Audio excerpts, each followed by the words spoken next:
जय हिंद दोस्तों, welcome back to PD classes. आज हम आ गए हैं आपके लिए लेकर बेहतरीन वोकैबुलरी का अगला वीडियो। जो कि आपको मालूम है कि हम वोकैब कंटिन्यू पढ़ रहे थे और वोकैबुलरी की सीरीज में बहुत सारे वीडियोस कंप्लीट कर चुके हैं टिल नाउ।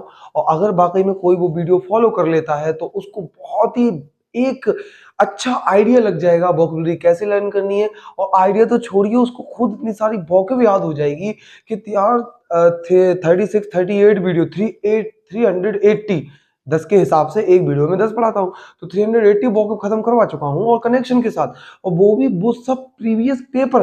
अब आता सब वहीं से है पेपर। अगर वही आप लर्न करके जाते हो और आपका आ जाता है तो फायदा होगा।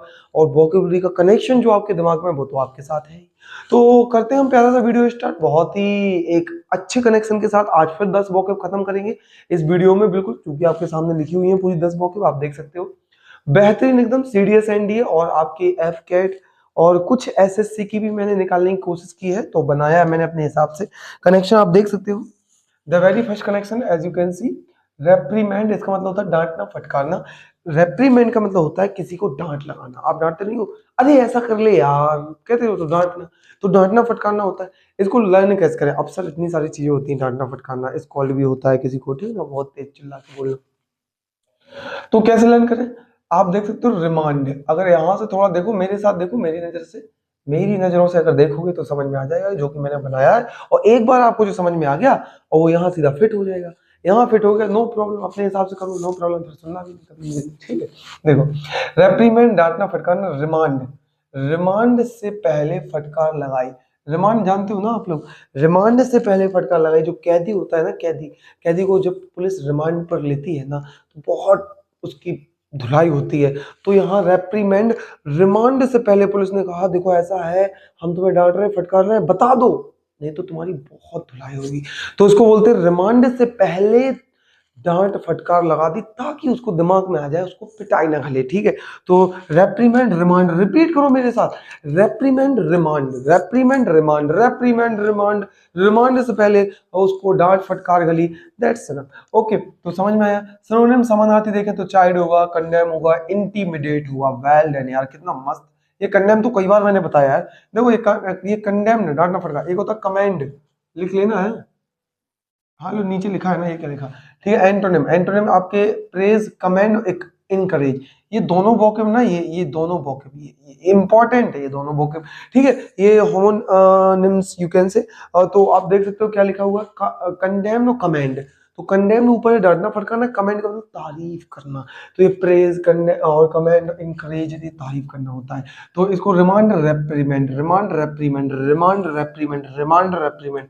याद हो गया, खत्म, एक वोकैब हमने खत्म किया। सेकंड वन, एडमोनिश्ड मतलब डांटना। इसका भी मतलब डांटना होता है, बिल्कुल इसका भी मतलब डांटना होता है। देखो ये मैंने ये लिख दिया सर, अब आप कह रहे हो सर उसी के सिनोनिम में डाल देते, जरूरत क्या थी? अरे सीरियस एनडीए में दे रखा है, कभी एक साल वो आया तो कभी ये आया है, कभी हर 6 माह में जो पेपर होता है कभी ये आया तो वो आया, तो मैंने वो पूरे निकाल के लिख दिए। इससे अच्छा हम उनके भी 4 करेंगे, इनके भी 4 करेंगे, 3 3 4 4 करके ऐसे लर्न हो जाएंगे बहुत सारे, है कि नहीं? ये सिनोनिम एंटोनिम। चलो इसको इसकी बात करते हैं। एडमोनिश्ड, अगर आप देखो, MONISH, मोनिस, मोनिस का एड बुरा था, डांट पड़ी, ठीक है। परी लिख दिया, पड़ी लिखना है, ठीक है, पड़ी। तो ये है, लिखा है मोनिस का एड बुरा था, एड मोनिस। मोनिस और एड यानी एड जो एडवर्टाइज करता है। एक कोई बेचारा मोनिस नया लगा था, एडवर्टाइज कर दी उसने, एड कर दिया, उसका बुरा लगा, बेचारे को डायरेक्टर ने बहुत डांटा यार। तो एड मोनिस, मोनिस का एड बुरा था। मैं क्या समझ में आ रहा है मैं क्या कर रहा हूँ? कनेक्शन दे रहा हूँ, दिमाग में आपके बैठ जाए कनेक्शन, आपको लर्न आ जाए। एडमोनिस, ऐड दिया किसने? मोनिस ने दिया था, अच्छा नहीं था, डांट फटकार के लग गई यार उसको, that is what we call एडमोनिस।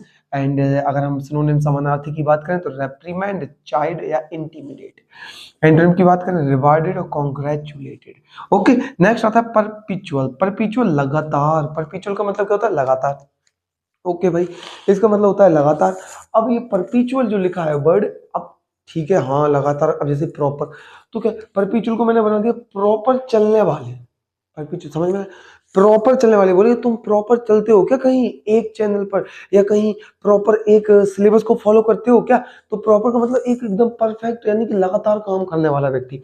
क्या तुम प्रॉपर पगडंडी पे चले हो तो तुम्हें रास्ता कैसे मिलेगा जब तुम चले नहीं हो? आधे चले हो, तुम्हें डाउट हो गया यार मिलेगा कि नहीं मिलेगा। So that's create a problem for us. Okay, तो याद रखना है परपीचुअल प्रॉपर, परपीचुअल प्रॉपर, रिपीट करना मेरे साथ, परपीचुअल प्रॉपर, परपीचुअल प्रॉपर, लगातार चलने वाला। सिनोनिम होता है कांस्टेंट, कंटीन्यूअस, पेरेनियल। लिखा है कि नहीं, लिखा है कि नहीं, यस।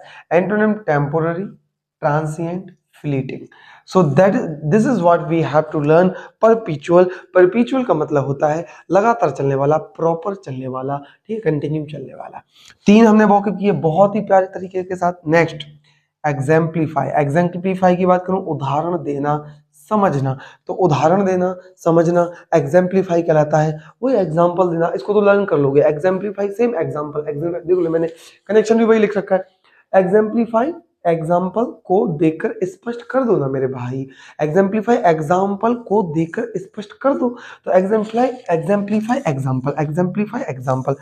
सिनोनिम की बात करें, वी टॉक अबाउट सिनोनिम, तो ये होता है एक्सप्लेन, ये होता है डेमोन्स्ट्रेट, ये होता है illustrate. Are you getting the point? तो ये क्या है आपका, समझ में आ रहा है? किसी चीज को एक्सप्लेन करना, समझाना, इलस्ट्रेट करना। एंटोनिम कॉन्ट्राडिक्ट, कोई चीज प्रूफ ना हो पाए, कॉन्ट्राडिक्ट फंसी रह जाए। और डिसअप्रूव या काउंटर, वही जिस पे काउंटर आर्गुमेंट कर सको, जिसमें आप बुराई निकाल सको, तो वो आ जाएगा उसका। ऑब्वियसली एग्जाम्पलीफाई, एग्जाम्पल उदाहरण देकर समझा दिया, अब आप नहीं समझा पा रहे तो यहीं पे मैं फंस गया, कॉन्ट्राडिक्ट हो गया, तो डिसप्रूफ हो गया, है ना, तो ये यू कैन से। सो आप नेक्स्ट पे चलते हैं, फिफ्थ वाले पर, परसुएसिव। परसुएसिव का मतलब होता है प्रभावित। अब जरा गौर से देखो इस वॉकअप को, गौर से देखो इस इंसान को, परसुएसिव बोल रहा है। तो परसुएसिव का मतलब था प्रभावित। और अब देखो सिव लास्ट में, वही वहीं से निकाल लिया मैंने। कितना प्यारा कनेक्शन यार बनाया है, उसी वॉकअप से मैंने निकाल दिया है। मैंने ये भी नहीं कि कुछ और, उसी वॉकअप से कुछ वर्ड मिले तो मैंने कोशिश की निकालने की। जितना मुझ पे बेस्ट हो रहा है आपके सामने प्रस्तुत कर रहा हूँ, ठीक है। तो ये लिखा है परसुएसिव सिव, शिव मुझे प्रेरक शक्ति देते हैं। क्या बात है, क्या बात है। जो शिव भगवान है वो हमें प्रेरक शक्ति देते हैं, प्रभावित करते हैं, बिल्कुल करते हैं, ठीक है। आप किसी भी भगवान की बात कर लो तो हमें प्रभावित ही करते हैं, तो ठीक है। तो persuasive Shiv, persuasive Shiv, persuasive Shiv, Shiv मुझे प्रेरक शक्ति देते हैं, प्रभावित करते हैं।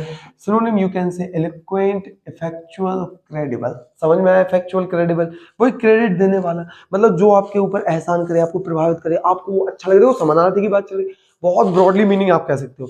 अब आप उसने आपको प्रभावित किया, मतलब आप उससे खुश हुए, तो आप क्या कहोगे? इफेक्चुअल व्यक्ति है, ठीक है ना, तो क्रेडिबल है। एंटोनिम यू कैन से अनकन्विंसिंग, वेरी इंपॉर्टेंट।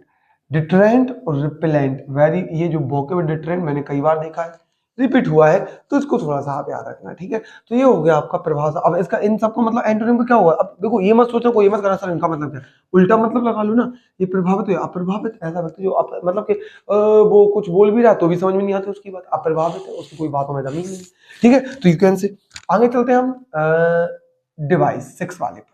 इसका मतलब होता है आविष्कार करना। क्या बात है, अभी तो ऐसे ही लर्न हो जाएगा। लिखा है 22, अब देखो VI ऐसे लिखा है मैंने, 22 से बना दी, बुद्धि वाला 22। 22 लोग आविष्कार करते हैं, ऑब्वियसली करते हैं। जो 22 लोग होते हैं वही आविष्कार करते हैं, बात एकदम सही है, बिल्कुल। तो डिवाइस 22, डिवाइस 22, रिपीट करना मेरे साथ, डिवाइस 22, डिवाइस 22। 22 लोग क्या करते हैं? आविष्कार करते हैं, आविष्कार करते हैं, डिस्कवरी जिसको यू कैन से, ओके। तो 22 लोग करते हैं मैन्युफैक्चर, इन्वेंट और produce. This is what we called device. Beautiful vocab है, ठीक है। न बात करें एंटोनिम की, तो उल्टे वर्ड नेचुरल हो जाएगा और ऑर्गेनिज्म हो जाएगा। देखो आप समझ पा रहे हो, नेचुरल ऑर्गेनिज्म की बात की मैंने यहाँ पे, और यहाँ पे की मैंने इन्वेंट, जो बनाया गया है, तो यू कैन से आर्टिफिशियल और नेचुरल, ये भी कह सकते हो। यहाँ पे बात आ रही समझ, समानार्थी का आप खुद ऐसे दिमाग लगाकर बना सकते हो। नेक्स्ट बात चलते क्रक्स, सार निचोड़। कहते हैं what is the crux to make such type of the video. So the crux is just to make all of you to learn all these vocabs. Clear ना? तो मतलब क्रक्स का सार यही है कि हमें वोकैब लर्न करना है। रटते हैं नहीं, पर 10 कर लेते हैं, वो 10 अगले दिन भूल जाते हैं, अगले 10 के चक्कर में, और अगले 20 के चक्कर में वो पिछले 10 भूल जाते हैं। क्या करें यार? तो ये इसलिए है, यही इसका क्रक्स है। तो क्रक्स क्या बनाया मैंने? लक्ष्य। वाह वाह, मेरे मन में आया बना दिया। मुझे पता है आपको लर्न तो हो ही जाएगा, क्योंकि हम बोलते रहते हैं what is the crux of this point. इसका सार क्या है, निचोड़ क्या है, कंक्लूजन क्या है, सारांश क्या है, ठीक है, नो प्रॉब्लम। क्रक्स, लक्ष्य लगाने का सार यही है। तो क्रक्स लक्ष्य, क्रक्स लक्ष्य, क्रक्स लक्ष्य लगाने का सार यही है। तो ये है कि लक्ष्य लगाने वाली को आपने देख लिया, आपने कहा ये क्रीम का कमाल है, साबुन का। तो लक्ष्य लगाने का सार यही है, ठीक है, जस्ट से मैंने आपको बता दिया। तो लक्ष्य क्रक्स, लक्ष्य क्रक्स, तो क्रक्स लगाने का सार निचोड़ यही है आपका। सिनोनिम की बात करें, रूट, इजेंस और कोर पॉइंट, वेरी इंपॉर्टेंट, कि आपका सार क्या है। एंटोनिम की बात करें, फ्रिंज, एक्सटीरियर सरफेस। तो ये है आपका क्रक्स के एंट्रेंस सिंड्रोम, जो कि बहुत आसान है, आधे से ज्यादा बच्चों की मालूम ही होगा, मुझे मालूम। ठीक है। इंडस्ट्रियस का मतलब होता है मेहनती। We all know what is the meaning of the industrial, because this is one of the most what we call highlighted word you oftenly going to be get in your exam, in you can say in the comprehension, while you are talking about comprehension or comprehension, and also fill in the blanks you can find it, and also you can find in PYQ series. Okay, PYQ series means to say PQRS in the English CDS first paper you can find. Okay, तो industries we are talking about industry में काम करने वाले यार मेहनती होते ही है, कहने वाली बात नहीं है। इंडस्ट्री में काम करने वाले कैसे होते हैं? अरे सर ऐसे ही बता देंगे, मेहनती होते हैं सर, गधे थोड़ी ना होंगे, सीधी सी बात है। ठीक है, तो सिनोनिम की बात करें, डिलिजेंट, शेड्यूलस, हार्ड वर्क। और याद हो तो मैंने शेड्यूलस पढ़ा चुका हूँ, क्योंकि ये रिपीट होता है एनडीए में। शेड्यूलस को मैंने पढ़ा था, शेड्यूल बना के पढ़ना बहुत कठिन परिश्रम है। कि आज मैंने कहा कि आज इतनी तारीख को ज्योग्राफी पढ़ूंगा, हिस्ट्री पढ़ूंगा, साइंस पढ़ूंगा और ये पढ़ूंगा, पता चलेगा आपका शेड्यूल ही पूरा ना हो पाए। तो ये है, शेड्यूल बना के पढ़ना बहुत कठिन है। तो एंटोनिम लेजी, आइडल, स्लोथफुल। ये देखो, ये इतने सारे वोकैब मैं पहले भी बता चुका हूँ। ये स्लोथफुल तो हम कितनी बार और आइडल कितनी बार हम डिस्कस कर चुके हैं। नेक्स्ट करते हैं 9 वाला, इंडोलेंट, आलसी, उदासीन। आलसी की बात करें, इंडोलेंट।